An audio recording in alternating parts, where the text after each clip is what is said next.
we're back. Welcome back to the Mother-Daughter Disney podcast. My name is Amanda. I'm here with my very lovely mother. I just realized we left the flowers in the middle of the table. We can't see each other. We're just looking through a thing of flowers. Hi. Yeah, shove over those flowers. But yes, my name is Amanda. And I'm Janette. Yeah, and today we're both so excited because last night we went to the premiere of The Little Mermaid, just at our local AMC, not like the world premiere or anything like that. No, just our local theater. Yeah, but we finally got to see the live action Little Mermaid, which we have both been looking forward to for so long now. And we are so excited to talk about the movie today. So just for, I don't know if this will be obvious or not, this episode will be filled with spoilers. We're going to be talking about the live action movie. So if you have not seen it yet and you don't want to be spoiled to the movie, definitely just put this podcast on pause for now. We have, this is actually our 10th episode, believe it or not. So we have 9 other episodes you can go listen to right now. And then after you see the movie, then definitely come back and check in. Or again, maybe if you're not thinking of seeing the movie in theaters, you're going to wait until it hits streaming, definitely tune in and we're going to do a full review of it. Something that we're going to focus on is the differences between the live action and the original movie. Since I think a lot of us already know the plot of The Little Mermaid, there's no use of going through in depth into the plot, of course. So we'll go through a lot of the differences. So before we saw the live action movie, the night before, I did rewatch the original movie. When I was little, I did absolutely love the original Little Mermaid movie as well. I mean, honestly, who didn't love the Little Mermaid movie? It was one of my favorites when it came out. Yeah, for sure. But all right, let's get into it. So we saw this movie on Friday, May 26th. The movie, of course, stars Halle Bailey as Ariel, Jonah Huarking as Eric, Melissa McCarthy as Ursula, Javier Bardem as King Trident, and we also have Daveed Diggs as Sebastian, Jacob Tremblay as Flounder, and Awkwafina as Scuttle. The runtime is around, it's just under 2 hours, I would say. And before we get into anything else, I just want to note there were quite a lot of, if you go see AMC, of course, there's always a lot of previews for movies. And we both noticed that there was not a preview for Elemental, which is the new Disney Pixar movie that's coming out in June. So we were like, that's interesting. Yeah, I was shocked after all the ones we saw. Yeah, it's one of those things where I feel like they have not really been marketing Elemental very well, honestly. I feel like I see very little about it, even though this movie's coming out in just a few weeks, which we are going to see Elemental, and then we will also do a full podcast on that. That one we'll go into a deep dive into the plot, of course, since that's in a new original movie, and, of course, no one's going to know the plot of Elemental until we go see it. So, all right, so are we ready? I'm ready. Yeah, so my mom doesn't know all the differences yet, so for now, let's just go through overall. Overall, what'd you think of the movie? Oh, I loved it. Yeah, same here. I came out saying, wow, but I do love a romantic comedy. So Yes. my husband said, what do you mean? It's not a romantic comedy. I said, what would you call it? It's got romance and it's got comedy. It's a romantic comedy. No, I definitely would agree. It's like we both thought. I thought it's absolutely wonderful. I thought it was so whimsical. It was so magical. It really keeps to the essence. They did a good job. Yeah, the essence of the original movie, but they also added in a lot of really great touches as well. I also want to note, too, we have the door open, so if you hear some birds, don't mind the little birdies in the background. but yeah, I thought we would just cut to the chase and just say we both love the movie, so, right off the bat. But all right, so starting right off from the beginning, for the most part, on an overall basis, the movie from the very beginning, when all the underwater scenes are almost essentially the same as the original movie. So of course the movie starts, we see the water looking over the ocean, and then we see Prince Eric's ship and his crew. The main difference in this scene is that in the newer movie, Prince Eric's crew are trying to harpoon a mermaid that they see in the water. They're trying to capture a mermaid essentially, and Eric stops them. He says that we don't know for sure if these mermaids are bad or good or whatever, because they kind of believe the traditional siren songs of mermaids, that mermaids will sing to sailors to lure them to their deaths. So that's what they believe in their lore. So that is something that's introduced right in the beginning and is carried along through the entire movie. And that is something that is not in the original movie. So I kind of like that a lot because it's a little bit more interesting. It gives more background, I suppose, to the humans in the Little Mermaid movie. We also see too that Grimsby, who is, I don't really know exactly what it is. He's sort of like a personal servant, like a butler servant, to like Prince Eric. A major domo kind of thing to take care of him. So this is something I was hoping would make the live action movie that it sadly did not. In the original movie, a fisherman hands Grimsby a fish and the fish slaps him in the face a few times before it falls into the ocean. This time instead, Grimsby just kind of trips on the ship and he drops a telescope into the ocean instead, and then we follow the telescope under the water, and that is when we are introduced to under the sea, so to speak. And this is one of the coolest scenes when you first get under the sea, when you first start seeing the mermaids. I thought that was really interesting how they start showing. Really made you feel like you were underwater. Yeah, because they show the tails at first and you just see the fins, but you're not really sure what it is at first. Like, is it a dolphin? Is it, something else? And then you realize like, oh wait, no, these are all the mermaids, and absolutely beautiful. That is another difference too, how they did the tails of all the mermaids and like what they're wearing is very different and stunning. Like the CGI these days has been improved many trifold for sure. So all right, so then we're introduced to the concept of the coral moon, where all of 7 of King Triton's daughters and their people will come basically to like the main castle, so to speak. They don't really go into detail about what the coral moon is for, other than the Just that they meet. Yeah, right. other than the fact everyone just kind of comes back together and talks to each other. And they also don't discuss, like, it almost is presented at kind of like a business meeting. It's like, I guess, like the daughters are updating him on They're on what's his going on in their council, right? scenes. Because they do go to all the 7 seas. Yeah, for sure. But again, they don't really go into a lot of detail other than that. And the fact, obviously, that Ariel is not there. And so, of course, this differs from the original movie, where in the original movie, they were doing a special concert. So the girls were performing a special concert, and Ariel was supposed to be like the main singer, so to speak, in this concert. So instead, now we've gone from a special singing concert to sort of like a family meeting. And then we were introduced to King Triton's 7 daughters. They did rename all of the daughters for the new movie. So in the cartoon movie, his 7 daughters are named Atina, Alana, Adela, Aquata, Arista, and Andrina. And the new names for the daughters are now Perla, Indria, Mala, Tamika, Karina, and Caspia. So they did change all the names. I do like all the new names as well. I kind of like that they're not all A names. A's, as I said the first time, they just did all A's. Yeah, I kind of like that in the original movie because it's kind of quirky, cartoony to have all the girls with the A names, but I do kind of like that they changed the names. I don't know about all the meaning behind all the names. I'm sure there is some meaning behind the names of why they changed all the names, but I'm not 100% sure why. And they don't go into it, obviously, in the movie either. So, of course, then the next few scenes are kind of all the same for the most part. That, then we see Ariel, we're introduced to her. She's finding the telescope that Grimsby had dropped into the ocean in a reef, and she swims off into the sunken ships with Flounder. They did keep one of my favorite lines from the original movie, and that is, she says to Flounder, "Don't be such a guppy," when he's a bit scared to go into the sunken ships with her. And I thought that was so funny and so cute, the concept of calling someone a guppy. So I would like to bring that into my real life, if we're being honest. So, all right, there's only a few minor differences in this scene. So in this scene, when they're in the sunken ship in the main cabin, Ariel sees a map, and she kind of opens up the map for a second and starts looking at the map. And then right before when she sees that's when she sees the shark. The map is not in the original movie, and that is going to allude to some scenes later on in the movie when Ariel and Eric are going to look at maps together, just kind of showing her interest in learning about the world. Ariel also does a clever trick using a mirror to get the shark trapped into the sunken ship, which is also not in the original movie, which I kind of like that too. It kind of shows the cleverness that Ariel has, that she's, to try to get herself out of a sticky situation. Self-sufficient. Yeah, she kind of knows what to do. So, of course, then Ariel goes to Scuttle, and she shows him the items that she found. And this was a weird scene to me because Scuttle dives underwater and is then talking to them underwater. And I was like, how can Scuttle breathe underwater? Scuttle is a seagull.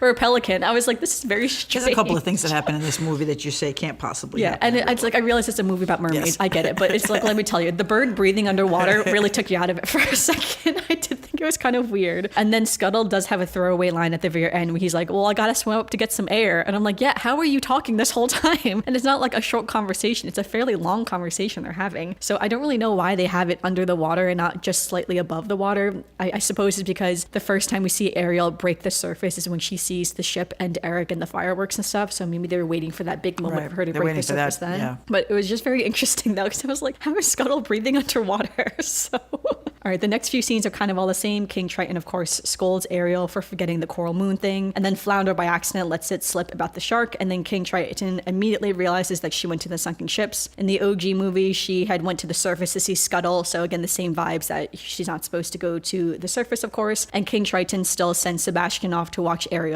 I also wanted to note too, in the live action version, his guards are mermen, which are interesting. In the original movie, he kind of has sea creatures as his guards. So for instance, one of my favorite little characters in the original movie was this little seahorse, and he has this little collar around his neck, and he is so cute. And there are seahorses in the under the sea scene, but his little seahorse was replaced by proper mermen who are guarding King Triton, which honestly makes a lot more sense to be guarded by mermen than a seahorse. But I did kind of miss that though. And then now, of course, we get into Ariel and Flounder, who are introduced to her grotto for the first time. Essentially, this scene is basically exactly the same as the original movie. There's very little that's different. Something that I wanted to note is that the beginning of the song has very little production and really leans in on Halle's voice, which is the same as the original movie. And I'm glad that they did that because I think in recent Disney movies, in a very general sense, a lot of the movies have way more production than some of the older films used to have. So for instance, if we compare the Little Mermaid songs to the Encanto songs, drastically different types of songs,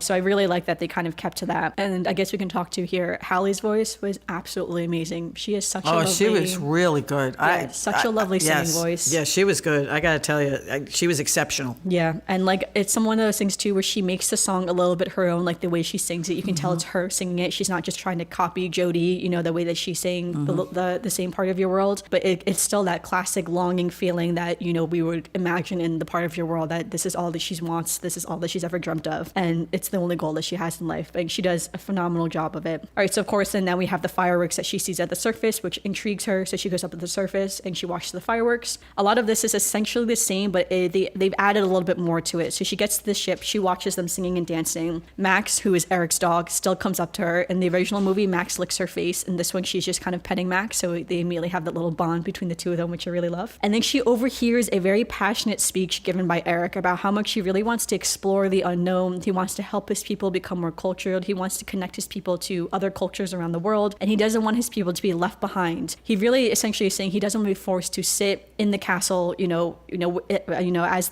with his mother, who is the current queen, and essentially, be royal, so to speak. He wants to kind of be out there. And Ariel, of course, really connects to this speech because that's exactly how she feels. The burden of expectations on royalty, so to speak, if we're assuming that they're both royal, of course. And so it's also something too where we see more character of Eric in himself too, that we see more personality behind him about what he truly cares about, who he kind of is. And here we are also introduced to the idea that he was found from a shipwreck himself, and that the king and queen had taken him in as their own.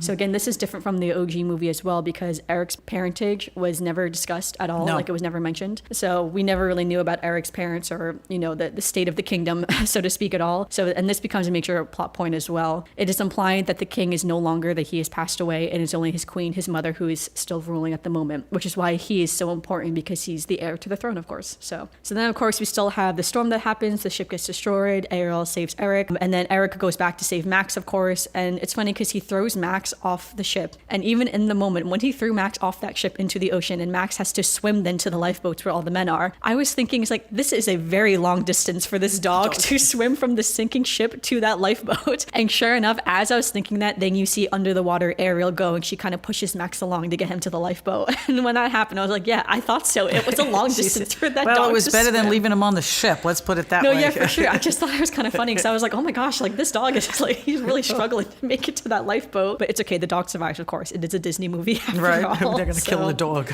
I also want to note too, we do see the statue of the man fall into the water. In the original movie, this was supposed to be a replica of Eric himself, which was a gift from Grimsby. In the live action movie, it just looks like it's a generic statue of a man. It doesn't seem like there's any significance to it. And it definitely does not look like Prince Eric, in my opinion. So It's a lot older. yeah. So then, of course, again, Ariel saves Eric, and then he wakes up to her singing. But again, because he's like just waking up and it's bright, he doesn't really see her face very clearly. He mainly just hears her voice. And in the original movie, I think too, Max finds him first. I don't think it's like the men who find him first. I Yeah, think they the come dog running down finds the him beach in first, this so. one. Yes. So Ariel, of course, returns home, and then her sisters are cleaning off some wreckage of the ship from a destroyed reef. This is the only scene that we see Ariel with her sisters, which again kind of differs from the original movie, where there's no scene with Ariel and her sisters in the original movie. And they're sort of venting about how humans are destroying the reef and that they're not considering of the sea life. Ariel points out it's not like they wanted their ship to get wrecked. It's not like they planned for this. And then they kind of get into a little tiff with each other, and she swims off. And the sisters then sort of start to allude to the idea. It's like, oh, when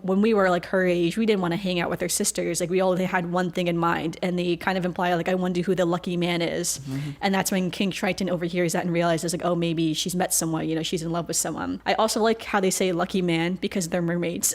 They don't like men. So I realized too, they're like mermen. So I get they're just like cutting off the merman. Right, they're just... I kind of thought that was funny when she was like, who's the lucky man? And I'm like, well, that's an interesting way to put it for mermaids to say this. But so of course then Sebastian goes and he finds her and they sing Under the Sea together. And I love how they did the Under the Sea scene. I thought it was still so whimsical, the way they brought in all of the actual, like the real ocean life, so to speak, into the scene. Yes. Yeah, and how they did like the choreography of them like dancing, but it's not too like cartoony. It's not that it looks realistic necessarily either. No, but they brought in a lot of real fish, a lot of real aqua life that you see at the aquariums, really, that you don't really see in real life because they're really deep down under the sea. Yeah, but yeah, I really like how they did this. They also gave some vocals to Hallie as well, where she was singing some of the backup vocals, which made it so pretty, honestly. Like, it added so much more to, like, the atmosphere of the song with her singing. And so I thought that was really great. I kind of wish they did that now in the original movie. Now hearing this one, I was like, oh my gosh, that would sound so pretty if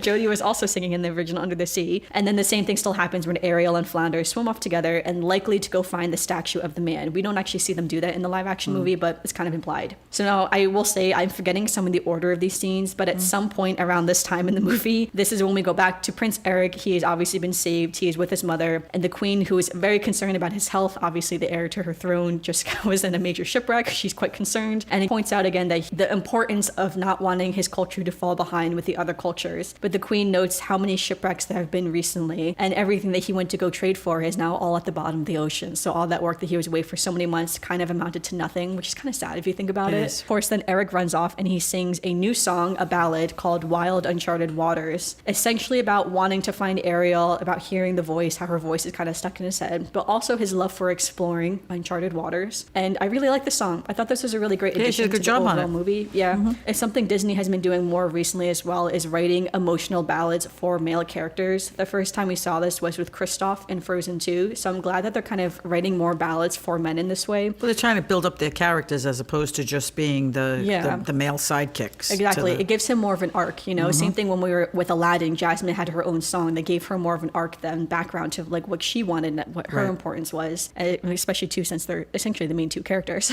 So yeah, but it's a really lovely song. So I'm kind of glad they added that in. Then we have King Triton summon Sebastian to find out who Ariel's in love with, and Sebastian lets it slip that Ariel went to the surface. King Triton goes, of course, to her grotto and destroys basically the entire grotto and reprimands her. And then this is when we are finally sort of introduced to Ursula. So there were a few earlier scenes with Ursula a little bit, but we never really saw her face. We never really saw what was going on. We kind of knew that she wanted to take down King Triton, and she does refer to him as her brother, which makes it more canon that Ursula and King Triton are siblings. And then we later learned that King Triton is her older brother as well. This has been in some of the other Little Mermaid cartoons in the past where they're siblings, like sibling rivalry, but it's never really been fully explored. And if I'm being honest, it's not fully explored in this movie either. It's just mentioned. No, it's just mentioned that she just wants to see him suffer. Yeah, so but they don't go into detail of like why Ursula is exiled, like why she got banished, things like that. So we don't know that for sure. So I kind of wish that wasn't it, but I realized too the movie's already like 2 hours and she's not the focus of the movie. No. The focus is on Ariel. So I get it. But all right, so now we have her two eels come in. They kind of form this magic circle where Ursula is able to talk to Ariel through this circle. So of course in the original movie the eels can just speak themselves. I don't know why the eels can't talk in this movie, but they don't speak in this movie. They're just kind of there. Yeah, they really don't. But, I thought that was out of all the characters that are talking in this movie, you know, the bird, the flounder,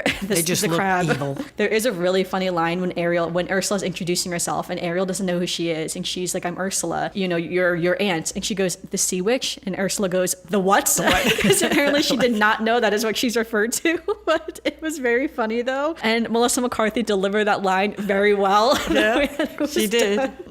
Of course, then now we go into Ursula's cave. I would say this is all much creepier than the original movie. Yes, they did make her very dark. Very dark, very... her much darker, the cave much darker, the entrance, like she's swimming through, I almost said walking through, swimming through.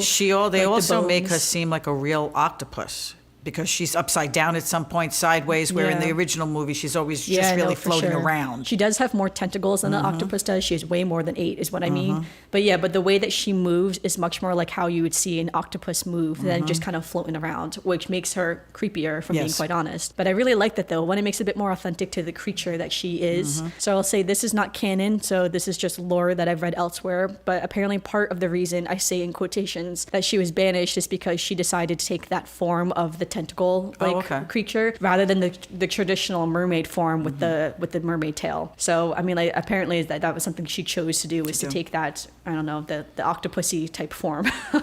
I will say one of my favorite lines from the original movie is still in the live action movie, which I was so excited for because this is my favorite line in the original movie, and that is when Ariel is first entering into the cave and she sort of sees Ursula. Ursula goes, "Come in, child, we mustn't lurk in passageways. It's rude." I absolutely love it. In the original movie, she says hallways, but it makes more sense. It's actually a passageway. She's not really in a hallway. So of course, then we get kind of all the same that we would have expected. Ursula explains a bit who she is. She performs poor unfortunate souls to convince Ariel to take the potion to turn into a human. After 3 days, if she doesn't have true love's kiss from Eric, she'll turn back into a mermaid and belong to Ursula. They did change some of the lyrics in this song. Essentially, they changed the verse when about Ariel's, like, because Ariel says, well, how am I supposed to get Eric to fall in love with me if I don't have my voice? And there's a whole verse of Ursula saying, he's like, well, you'll have your looks, you'll have, your pretty face. They took out the iconic line, and don't forget about the importance of body language. Which I think she would have delivered perfectly. I know, right? So they took that out. But also in that verse, too, was a lot of lines that had to deal with how men actually don't really care what you have to say, that, you're just kind of there to be their, their accessory. In recent years has become much more controversial. They kind of took those parts out to not allude to the fact that men don't care what women have to say. And so instead, though, part of this verse now contains lyrics. So instead, Ariel refuses the potion just kind of outright, and she starts to swim away. And then Ursula uses Triton's words against Ariel to, again, convince her to kind of take the potion. The one thing that I don't like about this scene is that in the original movie, Ariel had a line that when she was thinking about it, she said, so if I turn into a human, I'll never see my father and my sisters again. And I really like that line because we don't really see Ariel and her father and her sisters on good terms ever in the movie. It's only ever them kind of at odds with each other. But I like that line because it still shows that Ariel still has a very strong connection to her family, that she still loves her family very deeply, but she just has this part of her that wants to be in the human world. And it's implied when she refuses the potion outright that that's why, that she's like, no, I can't do that. Like, I can't abandon my family and everything I've ever known. But it's not in it, which, I don't know, I just really like that line, and I kind of wish it was. So again, the only scene we have of Ariel with her sisters is when they're kind of fighting, when they're cleaning up the shipwreck. And in the original movie, there's no scenes with Ariel and her sisters, which I think is a bit of a shame to a certain extent. Till the very end. Yeah, so I kind of wish they kept that line in, or kept something like that line in, because, I don't know, it just shows that Ariel still loves her family. It's not like she's selfish. I don't see Ariel as a selfish character in that sense, or self-centered in that sense. So another difference in this is that instead of Ariel signing a contract with her name, instead she has to drop one of her mermaid scales into the potion with like a bit of blood in it. And I really like this change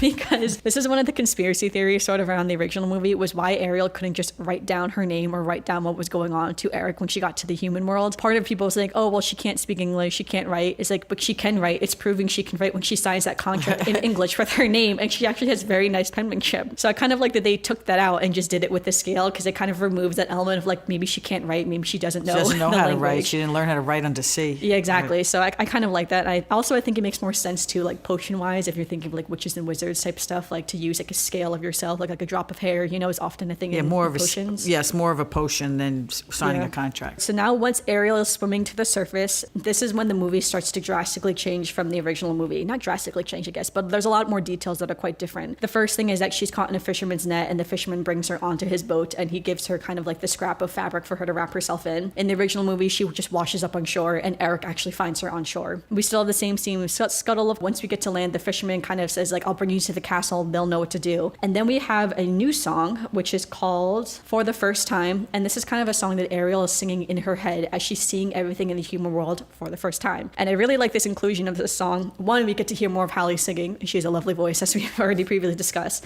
But we also get to understand a bit more of what Ariel is going through, and also like knowing what she's thinking without actually her having be able to talk. So we kind of see like what's inside of her mind, which I also really like. And we also get to hear again just that excitement of her being able to see everything she's ever dreamt of seeing for the first time. Like, this is everything she's ever wanted, and she's finally made it. So of course then some ladies means clean Ariel up, and she's quite naive and innocent to everything. She takes a bite out of a bar of soap, which is kind of funny. But I want to say, when people go to Lush, which is kind of like a bath store, like a fancy Bath and Body Works store, I have seen people try to eat the Lush products before, because it does look quite appetizing when you go to Lush. If you don't know what Lush is, that doesn't make sense. But it's basically just like a fancy soap store. But I thought that was funny, because I'm like, oh, people in Lush, I've seen that happen before. Ariel is very excited because when they find out, it's like, oh, this girl, is lost at sea. He runs into her room, and when he realizes that she cannot speak, he kind of turns away disappointed, and Ariel is also a bit sad too. At this point, she goes to her window, and then Sebastian finds her. But this is when Sebastian realizes that Ursula changed the potion a little bit from the original movie. That she bewitched the potion so that Ariel will not remember that she has to get the kiss in 3 days. So once Sebastian starts to talk to her about it, he realizes that her eyes kind of glaze over, and she can't hear it. And he puts it together, because he's a very smart crab. Right. He's like, oh no, she says it for the audience, she's bewitched. She does not know about the 3 days for the kiss. I must help her instead. And this is clearly for the children in the audience who may be a bit lost to what's happening in the movie. But I really like that though. Then Ariel goes to explore the castle on her own, and she finds Eric's private collection room. And here, as a collector herself, she's fascinated with everything. She kind of starts to go through all of his little tokens. Eric finds her in here. He notes that no one ever goes in this room because it's his room, and to everyone else, this is just a bunch of junk. But to Ariel, of course, this is a collection of interesting stuff. And he starts to share some stories about his collection with her. He also shows her a fossil, and when he shows her this like rare, unique fossil he found under the water, she immediately picks up the fossil and smashes it to the ground to reveal a geoid that was inside of the fossil. He also shows her a conch shell, which she takes and she blows into it to create a horn type sound. And Eric is quite confused how she knows these things about the sea life, that he's like, how did you know that? Which of course we know that because she's a mermaid. Right. Ariel, of course, is also fascinated by the maps and has Eric go through all the different maps with her, showing the world, showing the kingdom. And again, this is where we first see the bond between them. And I really love how they created this bond between them, that they have so much in common. They share a lot of the same values, a lot of the same interests, a lot of the same wants to be explorers, to see the world, to understand things, but also how they both feel trapped by that burden of, you know, when you're royal and those expectations that come along with royalty. So again, we have more of that genuine connection between them, which I think is a great addition to the live action movie. Grimsby also sees this as well, and then he sort of starts to forget the girl who rescued him, you know, on the beach as he's turning his head more towards Ariel. And Grimsby seems very happy to push him along towards Ariel than to, you know, fill his head with fantasy of someone he doesn't even know, which is also kind of funny. This entire first day is quite different from the original movie. So in the original movie, Ariel does still get cleaned up, but then they have dinner together with Grimsby. And we also, the entire scene of Sebastian fighting with the chef is completely cut from the live action movie. Oh, that's right. Yeah. Yeah, which is kind of sad to a certain extent because it is a very humorous scene in the cartoon. Running around, yes. I do think it would have been difficult to do in reality, you know. I think also it might have been a bit darker in reality to have the actual human man trying to kill a very small crab. So perhaps it makes sense why they cut it out, but that was cut out, and that was essentially what the whole first day looked like. In the second day, they take the horse and carriage into the village. We still have the same scene, which I was kind of hoping that they would keep, where Ariel takes the reins of the horse and she kind of goes crazy with it. So I think they did it really well. There was a much more heightened of her actually almost hitting people and other things and animals. It was very exciting too. She gets into the village with the merchants, and this is where we get the dingle hopper scene, because again, we didn't get the scene with the dinner with them. So someone offers her food seemingly for free, which is quite nice of them. Because in Aladdin is the complete opposite, where they almost take Jasmine's hand. Giving her samples of everything. Yes. Yeah, and she gives her a fork to eat it, and of course Ariel thinks, you know, the fork's for her hair, and then everyone gives her a bit of odd looks, and she quickly puts the forks down and walks away. And we still get a fun, cute dance with Ariel and Eric dancing with the villagers, which I really wanted them to keep in because I love that scene from the original movie. It also reminds me of Rapunzel as well, when Rapunzel and Flynn have their dancing scene in the village, and it's the same vibes too, where it's like the girl is so new to like the world that, and you know, he's introducing to her everything, and you know, she's so starry-eyed. Now we have Sebastian and Scuttle working together to get them onto the rowboat so they can set the mood for Kiss the Girl. They also know too that if Ariel knew that they were trying to intervene, she would stop them, so they're aiming for Eric instead. So as they're singing Kiss the Girl, it was important to note some lyrics were also changed in this version as well. Do you know the lyrics that were changed? I don't know if you'd remember them. So there was some controversy around some of the original lyrics about consent, that he was trying to force himself on her, which when you read the lyrics, I don't really think it was that crazy. So. The original lyric is from the second verse. The lyric stands, possible she want you to, there is one way to ask her, it don't take a word, not a single word, go on and kiss the girl. And it has now been revised to, possible she want you to, use your words, boy, and ask her if the time is right and the time is tonight, go on and kiss the girl. So very minor changes, but they did change it a little bit. Eric also learns her name a little bit differently too, because when he asks her his name, Sebastian just kind of whispers her name in his ear, and he just somehow hears it in the wind and figures it out on his own.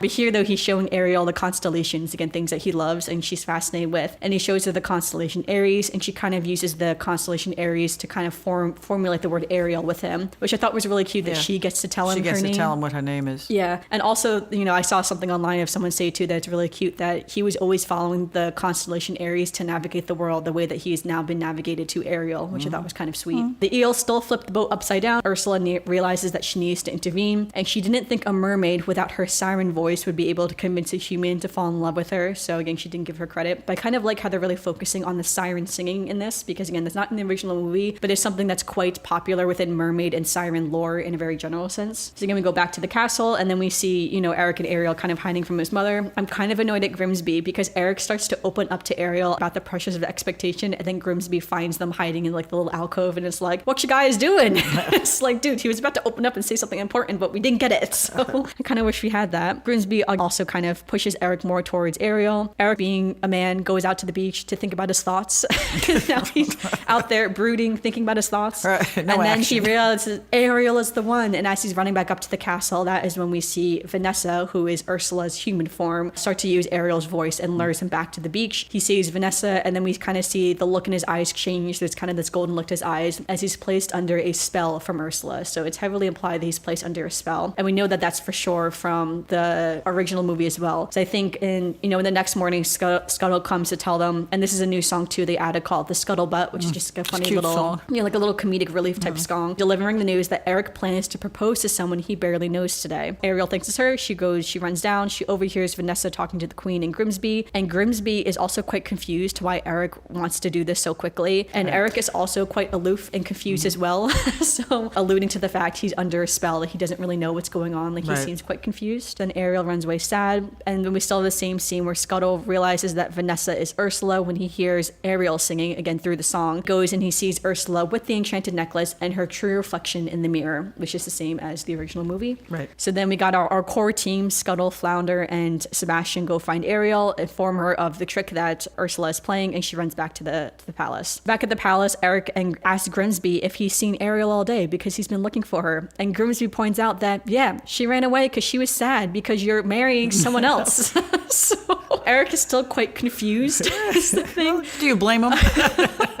But it's one of those things where someone pointed out online that even under Ursula's spell, like he still has that longing for Ariel. Like he still knows his Ariel deep down, and the spell can't fully erase Ariel from his mind, which I kind of like that in that sense. And then we see the Queen gives Eric a ring, like a family ring, so he can propose. And she kind of admits to him, it's like, at this point, I just want you to be happy, and I'm glad you found someone who's going to make you happy. But then Scuttle comes and pushes Vanessa away, and Eric drops the ring. I'm only mentioning this because then when they're looking for the ring, Grimsby kicks it far away into nowhere, and we never see the ring again. Right. He gets it out of the way so they don't find it, right? So I kind of like that difference. I thought it was kind of funny. Ariel, of course, gets her. She fights with Vanessa. She gets the necklace, breaks it, and her voice returns, breaking the spell. And Eric realizing that it's been her all along. And just as the sun sets, Ariel turns back into a mermaid. I have a question. Wasn't the original one where she was supposed to be marrying? Yeah, he was supposed to be marrying This one, her, he's not marrying her. They're just making an announcement. Yeah, well, he's just proposing in this one. So, and also they were on a ship last time. Like they were literally on the ship in the middle of the ocean. Okay, yeah. Whereas this time they're kind of just like on a cliffside patio, which looks very fancy, honestly. I would love to be in that. Quite the nice views. Yes, beautiful castle with beautiful views. Now, the people are horrified to see that Ariel is a mermaid because, again, we have that prejudice of the humans against mer the mother people calls her and the sea mermaids. creature. Yeah, and the mermaids against the humans. And that's why I like that they introduced that so early that we already know that the humans don't like the mer people. Ursula also transforms back into herself, which is all through smoke and shadow, and we just see a bunch of tentacles. And then I will say, this was so scary to me when you see her and she's like aggressively crawling to Ariel to grab her, and then she jumps off the cliff with her, which was like 50 feet, quite high up, because this is also in the original movie as well when she crawls to her to grab her. But seeing like it live action, I was like, that is so scary to see this person with like 20 tentacles crawling towards you, coming to like eat you basically. I was like, they did it quite well. Again, they made Ursula much more creepier, which I do like. I love that darker shade of Ursula. I think that makes it a lot more fun. Eric wants to go to her right away, but the Queen stops him because she's like, they're not of the same world as us. She's like, that's not our responsibility. It's like, we're not getting mixed up with like their problems, so to speak. Obviously, Eric does not listen, being a 21-year-old, so he leaves anyway. Anyway, we go back underwater. Ursula reminds Ariel of the kiss, and of course Ariel realizes that she was tricked because she could not remember the kiss when she was in her human form. King Triton comes to save her. Forgot to mention that before Flounder went to go tell King Triton of what was going on, that's how King Triton knows. King Triton gives his trident to Ursula, and then he just dissolves into ash, which was very disturbing, honestly. I was like, oh damn, he just straight up died. So Ursula goes to kill Ariel, and Eric hits her with her spear. Ursula goes into that gigantic form, and she starts to churn up that whirlpool of all the sunken ships. And right as she's about to kill Eric, Ariel struggle buses it real hard, and she turns the ship that she's on to get the pointy part of the front of the ship to pierce Ursula. And this is different from the original movie, where in the original movie it was switched, where Eric was the one on the ship to save Ariel. Now Ariel is the one to save Eric. And I also kind of like this too, because that means Ariel is the one to, I mean, like, it sounds dramatic, but to kill Ursula. She's the one that takes that ownership over. That scene is also a very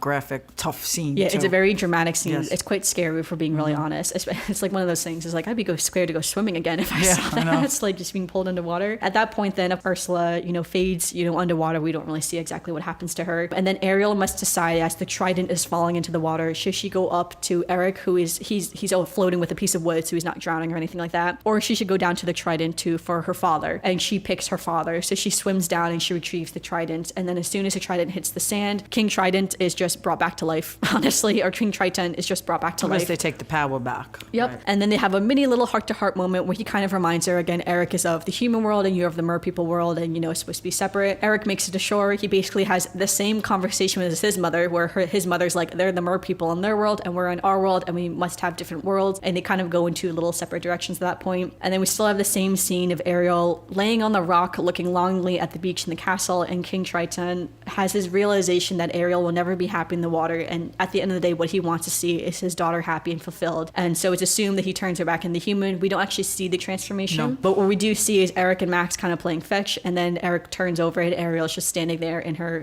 cute little blue dress. I do like the dress that they put her in. Well, because he had put it back in the water. Yep. When he found it, when she first went, he ends up putting it back in the water. Yeah, and it's funny that it's not torn when she puts it back on. I know. It kind of looks it's in perfect nice. condition. So the movie ends with Ariel and Erica going out on the ship to explore uncharted waters and trade with other cultures. Ariel has a final heart-to-heart with her father, and the mer people come to the shore, and for the first time the mer people and the humans are united under Ariel and Eric. It is not implied if they were married or if they got engaged or anything like that, so we don't know if they actually got married or anything. It's sort of just implied that they are together and that they're going to be together for the foreseeable future, and that's essentially how the movie ends. So great movie. A lot of minor differences, I would say. I feel like there's only a few major differences, like the new songs obviously are the biggest, the major differences, and some more backstory to Eric were some of the major differences. Overall, I feel like the movie kept to the original essence very, very well, but still, again, everything they added, I loved all of the additions. There really wasn't addition I disliked. Again, that one line, that was missing from the poor unfortunate soul scene, but again, quite minor in the grand scheme of things. Yeah, no, they kept really to the story, and it was very entertaining, very good, very touching, very scary, it was a Disney movie. Yeah, did you tear up at all? Yes. At which part? At the end, when they meet up and they finally kiss and they finally do everything. I'm like, oh. Yeah. I will say at the very end too, when Ariel and Eric are reunited, this little girl a few rows in front of us, apparently the whole movie, she raised a hand. She was holding two little mermaid Barbies in her hand, and she was waving them around as Ariel and Eric were reunited. And I was like, that is so cute that she's so excited that she's waving her little mermaids around. So. People were clapping. It was funny. It was like I said, I do love a romantic comedy. It's a happy ending. Yeah, no, for sure. We're always all looking for the happy ending. Yeah. So what was your favorite scene? My favorite scene is Under the Sea. Under the Sea, yeah. Because I'm just an under the sea person. I love the steel drums. I love I love when they play the steel drums. I love when they do that Caribbean feel. I thought it was really amazing, the colors, how they brought in, as we were talking about, how they brought in aquatic life that you're not used to seeing unless you go to an aquarium. It wasn't just the normal fish that everybody puts in their little things. They were actually showing fish and aquatic life that you look at in the coral reefs that you see and say, oh my God, I can't believe that exists. And it does. So I thought they did a really beautiful job, colorful,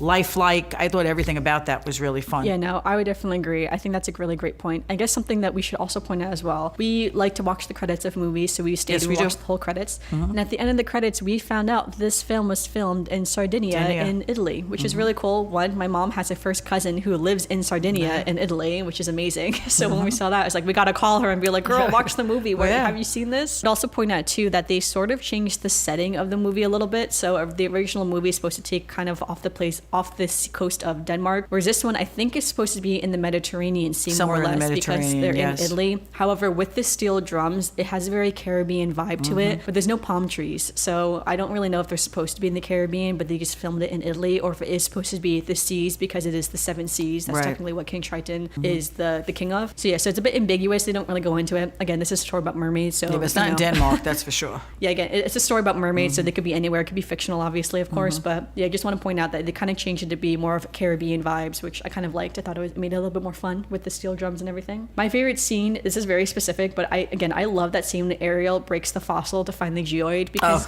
can you imagine being Erica being like, look at this amazing artifact I found, and you give it to someone you barely know, and she really just breaks it. I'd be like, what? I think that is so funny. That is I thought that was a great, again, that scene doesn't exist in the original movie, but I just thought that was so funny. I like that touch of it, of just Ariel just doing whatever she wants to do, All All right, who was your favorite character in the movie? Oh, Sebastian. Sebastian. I love Sebastian just for his attitude. I know, right? That was something we were talking about too in the car on the way home, was that the way that David Diggs played Sebastian was so well. He was able to show so much personality and tone just through his voice, because not that the animators didn't do a good job with Sebastian as the little crab. But No, they did. They did a very good job with the animation. Exactly. But he's just so small and his face is quite small, so it's hard. There's only These two they're little so eyes limited. sticking up at the top that he's got. Yeah, it's like the animators are very limited. But in just that his sense. voice and his little comments and his little attitude when I know, right? It's when like Triton tells him to do stuff. I know David did so well, and Yeah. he kept a lot to the original essence of the original Sebastian too. Like when he's going up to King Triton, he's like, "All right, gotta play it cool, gotta play it cool." He's like, "Yes, I mean, yes." Very, very good. Yes. Like that exact thing is in the original movie, and I love his that attitude they kept it. made him one of my favorite characters. My favorite character was Ariel, of course. I love Ariel. I love the way that that they portrayed her. I feel like characters like this are so tricky, of like when she gets to the human world, of her kind of looking stupid and like an idiot, but she doesn't. She just looks so naive, just so starry-eyed, so innocent, and she does it so well, and I love that. And yeah, I just love Ariel so much. I will always love Ariel. All right, and which was your favorite song? Oh, Under the Sea. It's always been my favorite song. Even before this movie, anything, Under the Sea is always my favorite song. Yeah, my favorite song is Poor Unfortunate Souls. I just think it's such a fun song, you know? I think Melissa McCarthy did very well singing it, performing, playing as Ursula, again, making it much darker and much creepier for a live action, so I thought it was really great. You point out, too, just the way she moved as Ursula. I mean, there were some times when you saw her move, it was like an octopus moving. Yeah, very because it was creepy, upside down, sideways, like almost on a wall kind of thing going around. They really did make her move realistically. Yeah, no, they did a very good job on that, so I really liked it. All right, let's do our 5-star rating. So out of 5 stars, what would you give it? I give it 5 stars. I loved I give give it 5 stars too. So 5 out of 5. You know, it's funny because I was telling you yesterday that I did see somebody who made a comment before that says, and when they go to see a Disney movie, even a live action that's a remake or whatever, they go in with a full heart. Yeah. Because they're a Disney fan and they go in looking to really enjoy themselves. And I have to admit, that's how I go into most of these movies. I go in looking to enjoy myself. If you want to find something wrong with it, I'm sure you could find something wrong somewhere if you really wanted to be picky. But I got to tell you, this one, they really made the mark. I mean, they just, you know, there are a couple of them. I have not seen all the live action movies, but I have to admit that most of the live action movies, I think they really do a very good job of bringing them into live action, keeping the theme of the movie, keeping the feeling of the movie, and just doing what they need to do. Yeah, I would definitely agree. I think they've been doing very well with the live action movies personally. I will say too, I'm a very easy person to please when it comes to movies. I'm very easily entertained, for being honest. But I do think overall they've been doing a great job with all the live actions. And one day we'll have to maybe sit down and rank all the live action movies or something like that. I know my mom hasn't seen I haven't seen all of them, yes. Mainly, the only one you really haven't seen is Cinderella, which is like the main big princess one, which I think, spoiler alert, I think Cinderella is still my favorite. Although, I don't know, this one's has a run for its money because I really like the way that they portrayed this movie very well. So, all right, and I'm just quickly looking at my list of things that I wanted them to keep from the original movie to the live action. I think most of them I've already mentioned. Well, he's underrated too. He does a pretty good job. He does, yeah. No, he did a great job as well. He wasn't my favorite character, but he did a very good job of being her father and how he, you know, his emotion when he's trying to be a father and being a mother. I know the feeling is that, you know, you got this kid who wants to do what they want to do and you're trying to keep him safe and you know, and they keep looking at you like, yeah, no, nothing's going to happen to me. I have the same problem. So I can see it, but I got to tell you, he did a very good job. Yeah, that was something that everyone kind of thought before the movie came out that they're going to dive into more, was Ariel's mother. It's mentioned in passing that Ariel's mother died because of humans, but it's not mentioned what happened or why. And there was always conspiracy theories that Ursula like kind of put Ariel's mother in a position to be killed by humans so that Triton would dislike the humans. But again, that's not mentioned or implied at all in this movie. So I thought they would go more into that, but they kind of didn't. They instead explored Eric's background in the human world more than they explored some of our under the water, the characters. So yeah, overall, both love the movie. Yes. Do you have any other final thoughts you want to add? Nope. Yeah. Do we have to have a memory for this one? Oh, well, we're going to do some Disney news real quick. So we'll kind of breeze. I realized this podcast episode is going to be quite long, but we'll breeze through some quick Disney news. Normally in this episode, we'd also go through what's new on Disney Plus for June, but we'll save that for next episode of what's new on Disney Plus, since this episode's we're already past 45-minute mark of recording. Wow. Okay. I'm sure I'll edit this down a little bit though, so but that's okay. All right. So in Disney news, the biggest Disney news recently is that the Galactic Star Cruiser is officially closing. This Star's last voyage will be on September 28th, 2023. So if you still want to do the Galactic Star Cruiser, the time is now. You should go book your voyage now to go on it. Guests who had booked their trips after September would have the opportunity to either, be refunded or change their voyage to something in the summer. The official statement from the Disney team itself was, the Star Wars Galactic Star Cruiser is one of our most creative projects ever and has been praised by our guests and recognized for a setting of a new bar for innovative and immersive entertainment. This premium boutique experience gave us the opportunity to try new things on a smaller scale of 100 rooms, and as we prepare for its final voyage, we will take what we've learned to create future experiences that can reach more of our guests and fans, which I think is an interesting way of putting, this flopped.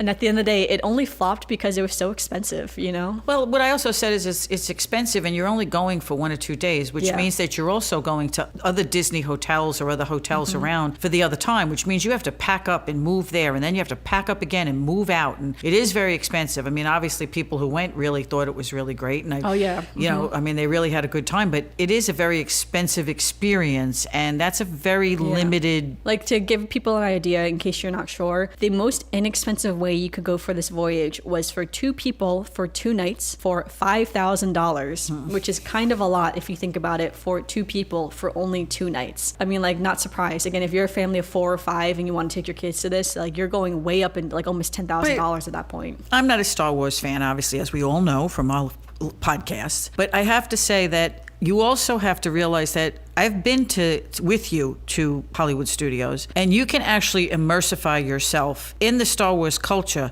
just by being in Hollywood studios and going into, what's it called, Batuu? Into Batuu. Okay, yes. Going into Batuu and going to Olga's. Do you know where you are on Batuu? No.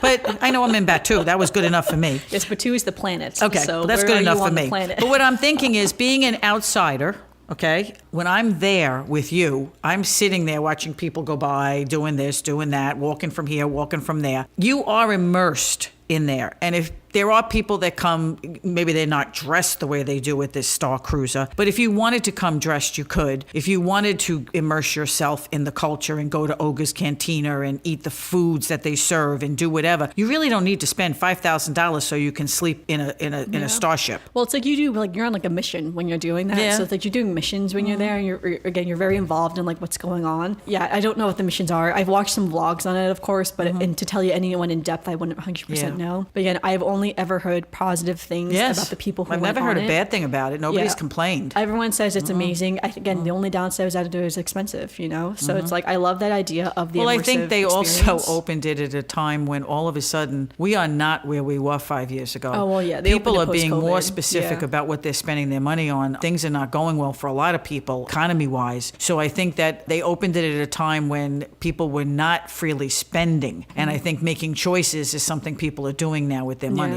No, I definitely agree. So very sad that it's closing. I wonder what they're going to do with it, because sometimes they do turn some of these buildings into other things in the future. Yeah, who knows? I think it would be cool. So I'm just going to throw a few fun little ideas out there. It's already connected to Galaxy's Edge. We know that. There's an entrance from there that connects the two together. Right. And we already know the space is quite large, obviously. I think it would be cool if they added another ride into that and they turned the space into some kind of ride. Don't know how that would look. Don't know what it would be. But it would be cool if it was some kind of ride. Even if it was just maybe a walkthrough experience. Like, you could walk through it, and like it'd be. Oh, right. Not a super thrill ride, but yeah, something but it's that some kind of like you could walkthrough immerse type yourself of thing. into Kind of something. like, think of like the Gorilla Falls exploration. I know that's very different from what I'm talking about right now. No, but I it's a understand what you're walkthrough saying. experience, Something where you can immerse yourself in the culture. Something like that. Or I think they could turn it into some kind of meet and greet type of area where like you can go meet the characters inside. I don't know if they would do that, because the way Batuu is set up is that the characters walk around as if you're on the planet with them. So I don't know if they would ever do formal meet and greets like that. But I mean, like, that could be an opportunity. Maybe again, also then the characters could get out of the sun so they can have a chance to sit in the indoors. Poor characters. But it could still be that immersive. Like, maybe you go into a room with them or something like that, and maybe some kind of show or something. Some kind of Star Wars show is inside. I don't know. I think there's a lot of opportunities they have to repurpose the area and not just like lose all the money that they spent creating these things. And I hope they do something with it. I hope they don't just leave it, because I'd be pretty sad if they spent all this money, lost all this money, and then to deteriorate. Yeah. So hopefully they're able to repurpose into something else. I'm excited to see what it will look like when the time comes. So I guess we'll find find out. All right, also in some Disney news, if you want to meet the live action Little Mermaid, Ariel herself, she is doing a meet and greet right now in Hollywood Studios. I say that because, of course, the live action little Ariel on the original Ariel look quite different. They're literally different races. So if you want to meet the Ariel that is portrayed in the live action movie, you can go meet her right now. But of course, they do still have the original Ariel from the cartoon movie that you can also meet. And then the last little bit tidbit of Disney news right now is that in Animal Kingdom, a yellow-backed Dukar calf has been born for the first time in 20 years. So they named the little calf Penny. She's very cute, and she is the daughter to Mother Pearl. She kind of looks like a deer, if I'm being honest. I know I don't mean to minimize the yellow-backed Dukars. I think I'm saying that word incorrectly, so I apologize. But she's very cute, though. She's not currently part of the ride or part of any of the trails. She's currently backstage, but she will be a part of the Gorilla Falls exploration later this summer. So I guess when she gets a little bit older, then they show. It's like they did with the baby giraffe. Yeah, she'll move zebra. to like a different habitat. So right now she's still just backstage as she was just born. So little newborn, very cute. All right, and so just for some Disney birthdays, Goofy's birthday was May 25th. I realized that was a few days ago, but yeah, happy birthday to Goofy. And Tony Stark's birthday is May 29th. So today that the podcast episode is coming out is Tony Stark's birthday, our favorite Iron Man. May he rest in peace, I guess, in the current Marvel Cinematic Universe. But yeah, my mom loves Iron Man. That's the only Marvel character I liked. Yeah, I was gonna say that's the only one she actually really likes. So is Iron Man. But yeah, so happy birthday to Tony Stark as well. Makes sense too that he's a Gemini, not surprised. So all right, and that brings us to our last segment here, which is our Disney memory. So do you have a Disney memory in mind? Well, my memory is that Little Mermaid, the original, came out the first time my husband and I went to Disney. We went for a long weekend, spent some time in Disney, some time in Universal. He had friends that were living down there, so we met them. But I remember going, and I remember it was the first time that all the merchandise for Little Mermaid was everywhere. It was all Caribbean. It was all, the under the sea. And I love that theming, obviously. So it just made an impression on me that every place we went, there was Little Mermaid stuff everywhere. Yeah. Everything was Caribbean and under the sea, and they were playing the music everywhere, and they would it left an impression on me that was my first time going. I hadn't been to Disney in, I have to say, 15 years, and that first trip back was all Little Mermaid themed. Yeah, it's funny. I wish we were at the parks now, because that's what the parks look like now, because they have all the new Little Mermaid merchandise out, and there are lots of new treats, like new ice creams, new cakes, new everything for Little Mermaid, and it's all so cute. It's so pretty. Of course, I love the color. I don't know if you can hear the train in the background. I love the coloring of the Little Mermaid as well, like those greens and those purples, right, those sea like greens and the purples, yeah, it's and like blues, so pretty. yes. So it's a very nice aesthetic. Yeah, well, that's what I had the first time, so that was a good memory for me. I was trying to think of a specific memory, but one of my favorite memories is that when I graduated high school, we had brought my best friend Shannon down to Disney World with us, and growing up, The Little Mermaid was Shannon's absolute favorite princess, her favorite movie, and so we went to go do the meet and greet with Ariel. Again, we were just out of college or out of high school and everything, and I remember it being so fun because at that point I had not done a meet and greet with a character in many years. Even when I was in high school, we didn't do meet and greets a lot, even to this present day. And so we went to go meet Ariel. It was so exciting when we went to go meet Ariel, and Shannon got a photo with Ariel, and she was talking to us, and she was so cute and so whimsical, and it was just so fun seeing my best friend being able to meet one of her favorite characters in that sense. And we still have all the photos that we still talk about, and Shannon does a lot of the comparing of the photo when she was a little girl meeting Ariel to the one in high school, and now we have to go back down again so she can meet Ariel as a proper adult. We'll have all three photos together. But I still remember that. I remember being so fun, and that is the one and only time I've ever done a meet and greet with Ariel before. And then we did a few of the meet and greets that overall trip, because that trip we also did one with Mulan, so I got a photo with Mulan, and we did one with Donald Duck too outside the Mexican pavilion, so he was dressed up as the three caballeros in that outfit. But yeah, I just remember that memory. It was just such a sweet memory, and I actually remember the outfit that Shannon was wearing, because I have the photo. So she's wearing her orange tank top and her headband. That was really fun though. So yeah, Shannon, if you're listening, I love that memory. That's one of my favorite memories of us when we went to Disney, was when you got to meet Ariel. So yeah, do you have anything else to add for our podcast? I think you covered it well. Yeah, no, for sure. So we'll wrap up now. Thank you so much, everyone, for listening. Hope you enjoyed listening to this podcast of our deep dive review of the live action Little Mermaid and going through some of the differences between the original movie and the live action movie. Make sure you're following us on social media. We are currently Spaceship Earth Design across all social platforms. I will say that may change in the future, because I may be rebranding our social platforms in the future, but also always keep to note we always have links in the description, and the links will always be up to date no matter if anything changes in the future. Also, make sure you give us a review on Apple Podcasts, Spotify, or wherever you are currently listening to the podcast. You can listen to the Mother-Daughter Disney podcast on any platform that podcasts are available to listen to on. And yeah, let us know what you think of the movie. Have you gone to see it yet? Are you going to wait till it comes out on Disney Plus? Or did you go see it opening weekend like we did in a packed theater filled with children? So it's always fun seeing a kids movie opening weekend. With the kids. Always lots of little children. But yeah, so are you going to go planning on seeing the movie, supporting the movie? Yeah, let us know. Again, let us know what you think of the movie, or let us know some of the differences too between the original movie and the live action movie. I would love to hear your thoughts. I will have an Instagram post up specifically for this podcast episode. My mom and I took a photo with the Little Mermaid display in the movie theater, which my mom did not like the photo. I told Amanda yesterday I'm trying to grow old in anonymity, and she's not making it easy. Yeah, we took a photo, so that will be the photo that we'll discuss the Little Mermaid in the comments. So definitely leave a comment on that. But yeah, anyway though, thanks so much for listening. So we'll see you all next week. Okay, bye. Thanks.